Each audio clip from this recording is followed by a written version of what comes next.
মান ভব, ঈশ্বর আপনাকে 175 বছর পর্যন্ত বাঁচিয়ে রাখুক, আমরা খুশি হব। আপনি আয়ুষ্মান হন।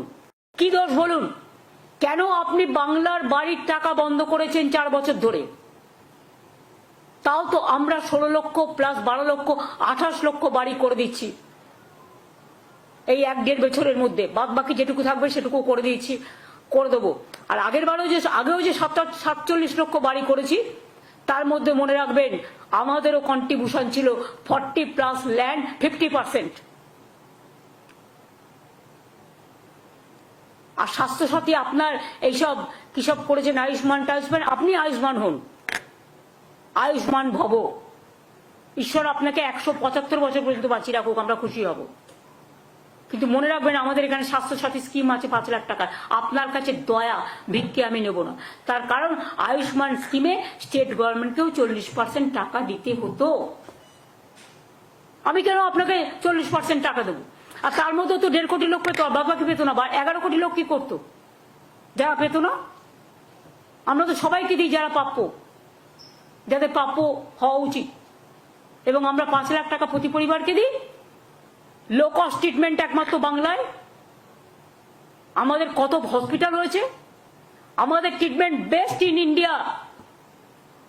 বড় রাজ্যগুলো যদি দেখেন এডুকেশন সিস্টেম, আপনি তো বরবাদ করার জন্য বসে আছেন। আপনি বরবাদি হো গিয়া আভি। বাংলার শিক্ষা ভেঙে দাও, বাংলার স্বাস্থ্য ভেঙে দাও, বাংলার অর্থনীতি ভেঙে দাও। আর আপনার বন্ধু, আপনার এজেন্সি আছে, নামগুলো আর বলছি না, আপনারা সবাই জানেন। এজেন্সি দিয়ে লোককে ভয় দেখাও। এটা বড় করাপশন নয়? যারা বর্ডার পার দেয় তারা করে, আর দোষটা হয় পলিটিক্যাল লোকেদের। কয়লা কার আন্ডারে? সেন্ট্রাল। গরু কার আন্ডারে? সেন্ট্রাল। বর্ডার কার আন্ডারে? সেন্ট্রাল। ঢোকাচ্ছেন কি করে? সব তো ঢুকতে দিচ্ছেন টাকা খাইয়ে। লজ্জা করে না? Charity begins at home. আয়নায় নিজের মুখটা দেখেছেন কখনো? নাকি ভাবেন আপনি বললেন টেলিপম্পটারে পড়ে আর সবাই আপনার কথায় সব বিশ্বাস করলো? আমরা তো লাস্ট পার্সন করব না, কারণ আপনাকে যে বিশ্বাস করবে সেই যাবে। মেট্রো প্রকল্প উনি নাকি টাকা দিয়েছেন 9-10 সালে। আমি যখন মিনিস্টার ছিলাম, রেলওয়ে মিনিস্টার, 11 মার্চ পর্যন্ত, আপ টু মে ইলেকশন পর্যন্ত, এবং 90 এবং 100 ইয়ারে সেঞ্চুরিতে,